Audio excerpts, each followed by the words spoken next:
In between the probable and the improbable, God always places a query. Man has to strive to find answers to this question so that people can experience progress.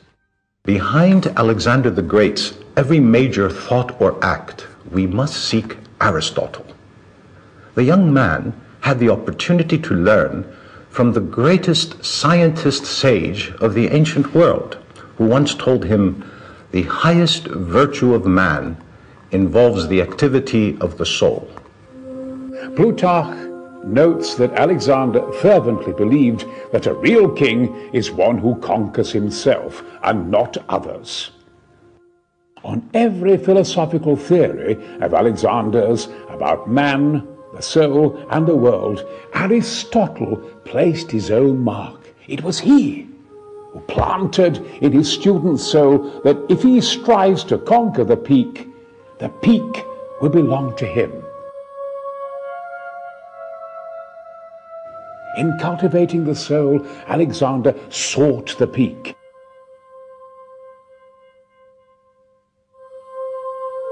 In relation to friendship, rivalry, reconciliation, valor, courage, patriotism, and generosity, he sought the peak.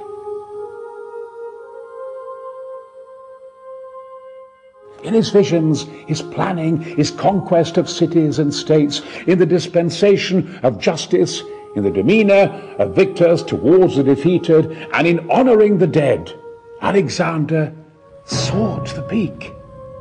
Alexander the Great envisaged the society of the gods. He saw clearly before him Hercules, Theseus, Dionysus, Apollo, and Zeus.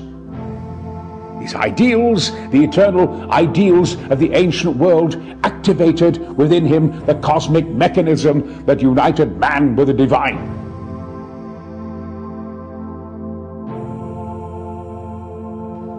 Poets, writers, sculptors, painters, historians, and musicians throughout the ages have praised and glorified the greatest hero of all time, Alexander, the student of Aristotle. He who not only conquered the souls of people, who not only defeated the Persians and the barbarians of his era, but who defeated time itself.